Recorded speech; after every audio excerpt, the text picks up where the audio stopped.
Chapter 10, Part 1.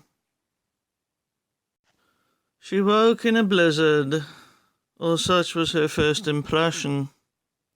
Above her, a perfect whiteness. Snow on snow. She was tucked up in snow, pillowed in snow. The blankness was sickening. It seemed to fill up her throat and eyes. She raised her hands in front of her face. They smelt of an unfamiliar soap whose perfume was harsh. Now she began to focus. The walls, the pristine sheets, the medication beside the bed. A hospital. She called out for help. Hours or minutes later, she wasn't sure which, it came in the form of a nurse who simply said, "You're awake," and went to fetch her superiors. She told them nothing when they came. She had decided in the time between the nurse's disappearance and the reappearance with the doctors that this was not a story she was ready to tell. Tomorrow, maybe, she might find the words to convince them of what she'd seen. But today, if she tried to explain, they would stroke her brow and tell her to hush her nonsense, condescend to her, and try to persuade her she was hallucinating. If she pressed the point, they'd probably sedate her, which would make matters worse. What she needed was time to think. All of this she'd worked out before they arrived, so that when they asked her what had happened, she had her lies ready. It was all a fog, she told them. She could barely remember her own name. It will come back in time, they reassured her, and she replied meekly that she supposed it would. Sleep now, they said, and she told them she'd be happy to do just that, and yawned. They withdrew then. "Oh, yes," said one of them as he was about to go. "I forgot." He brought Frank's box from his pocket. "You were holding on to this," he said, "when you were found. We had the devil's own job getting it out of your hand. Does it mean anything to you?" She said it didn't. "The police may have looked at it. There was blood on it, you see. Maybe yours, maybe not." He approached the bed. "Do you want it?" he asked her, then added, "It has been cleaned." "Yes," she replied. "Yes, please." "It may jog your memory," he told her, and put it down on the bedside table. Chapter 10, Part 2. "What are we going to do?" Julia demanded for the 100th time. The man in the corner said nothing, nor was there any interpretable sign on his ruin of a face. "What did you want with her, anyway?" she asked him. "You've spoiled everything." "Spoiled," said the monster. "You don't know the meaning of spoiled." She swallowed her anger. His brooding unnerved her. "We have to leave, Frank," she said, softening her tone. He threw a look across at her. White-hot ice. "They'll come looking," she said. "She'll tell them everything." Maybe. Don't you care? She demanded. The bandaged lump shrugged. Yes, He said. Of course. But we can't leave, sweetheart. Sweetheart. The word mocked them both. A breath of sentiment in a room that had known only pain. I can't face the world like this. He gestured to his face. Can I? He said, staring up at her. Look at me. She looked. Can I? No. No. He went back to perusing the floor. I need a skin, Julia. A skin? Then maybe we can go on dancing together. Isn't that what you want? He spoke of both dancing and death with equal nonchalance, as though one carried as little significance as the other. It calmed her, hearing him talk that way. How? She said at last, meaning how can a skin be stolen? But also, how will our sanity survive? There are ways, said the flayed face, and blew her a kiss. Chapter 10, Part 3. Had it not been for the white walls, she may never have picked up the box. Had there been a picture to look at, a vase of sunflowers or a view of pyramids, anything to break the monotony of the room, she would have been content to stare at it and think. But the blankness was too much. It gave her no handhold on sanity. So she reached across to the table beside the bed and picked up the box. It was heavier than she remembered. She had to sit up in bed to examine it. There was little enough to see. No lid that she could find, no keyhole, no hinges. If she turned it over once, she turned it 100 times, finding no clue to how it might be opened. It was not solid, she was certain of that. So logic demanded that there must be a way into it. But where? She tapped it, shook it, pulled and pressed it, all without result. It was not until she rolled over in bed and examined it in the full glare of the lamp that she discovered some clues as to how the box was constructed. There were infinitesimal cracks in the side of the box, where one piece of the puzzle abutted the next. They would have been invisible, but that a residue of blood remained in them, tracing the complex relation of the parts. Systematically, she began to feel her way over the sides, testing her hypothesis by pushing and pulling once more. The cracks offered her a general geography of the toy. Without them, she might have wandered the six sides forever, but the options were significantly reduced by the clues she found. There were only so many ways the box could be made to come apart. After a time, her patience was rewarded. A click, and suddenly one of the compartments was sliding out from behind its lacquered neighbours. Within, there was beauty. Polished surfaces which scintillated like the finest mother of pearl, coloured shadows seeming to move in the gloss. And there was music, too.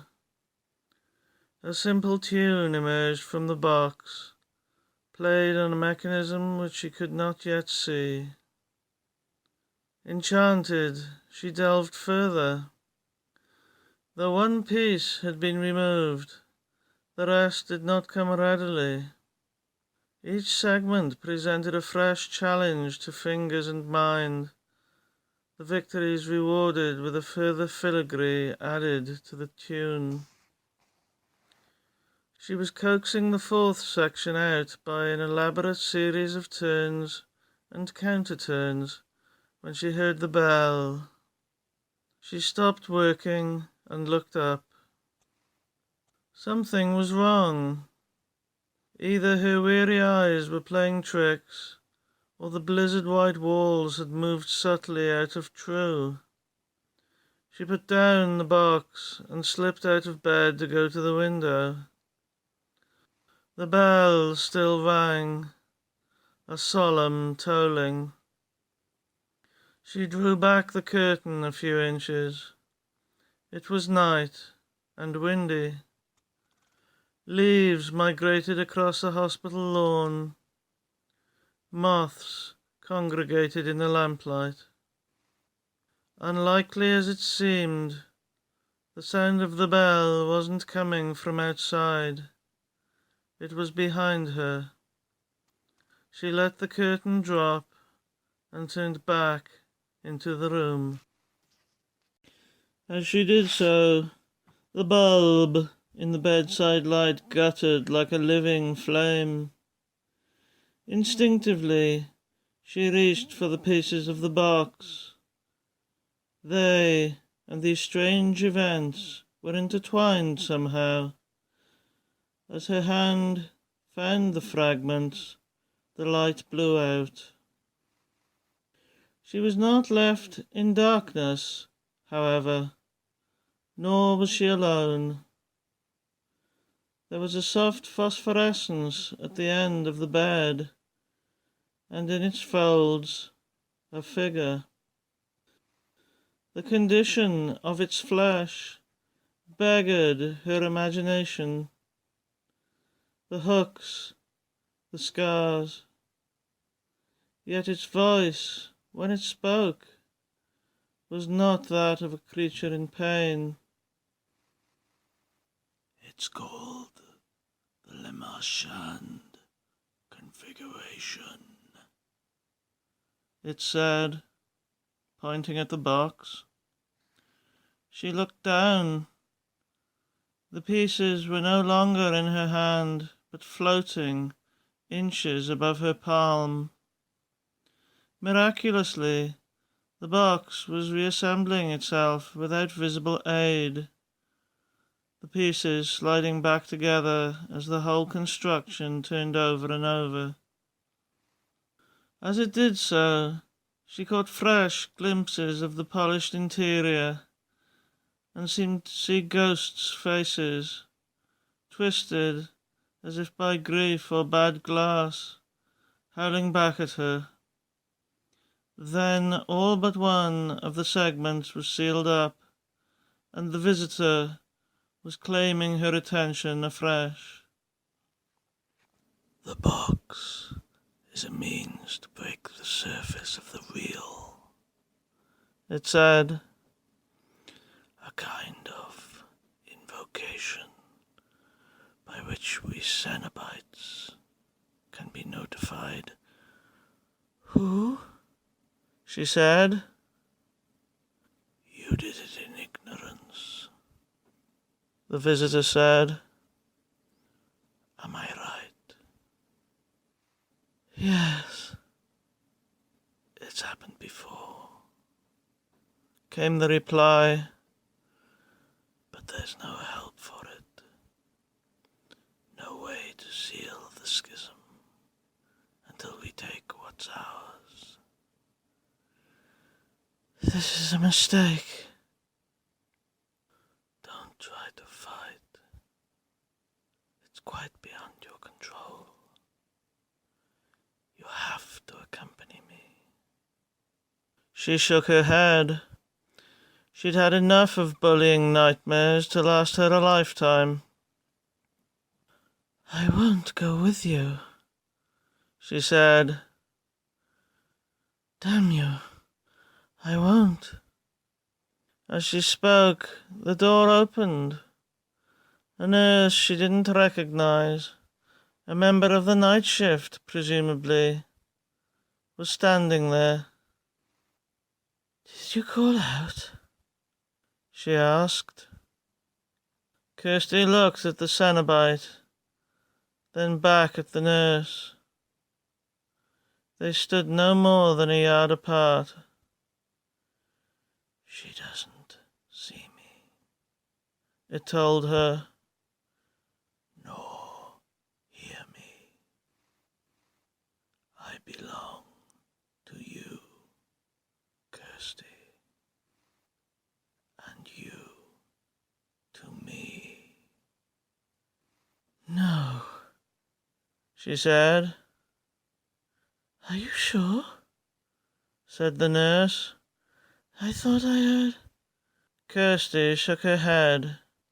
It was lunacy. All lunacy. "You should be in bed," the nurse chided. "You'll catch your death." The Cenobite tittered. "I'll be back in 5 minutes," said the nurse. "Please, go back to sleep." And she was gone again. "We'd better go," it said. "Leave them to their patchwork, eh? Such depressing places." "You can't do this," she insisted.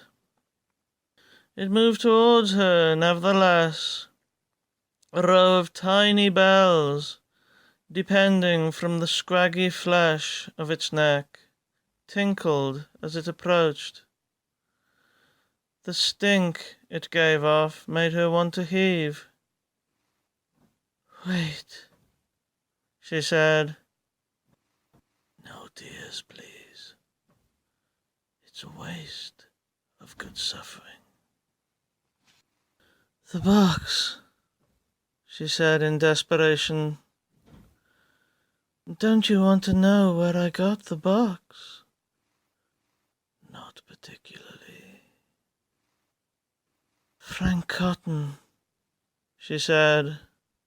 "Does the name mean anything to you?" "Frank Cotton." The Cenobite smiled.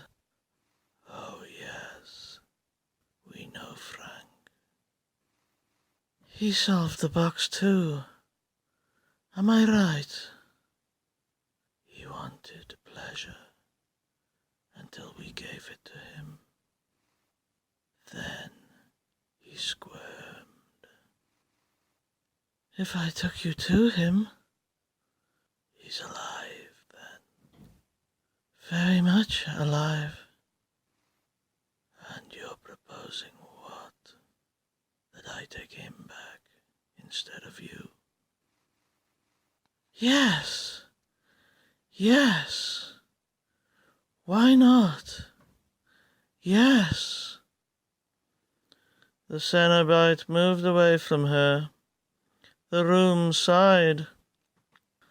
"I'm tempted," it said. Then, "But perhaps you are cheating me. Perhaps this is a lie to buy you time." "I know where he is, for God's sake," she said. "He did this to me." She presented her slashed arms for its perusal. "If you're lying," it said, "if you're trying to squirm your way out of this." "I'm not." "Deliver him alive to us, then." She wanted to weep with relief. "Make him confess himself.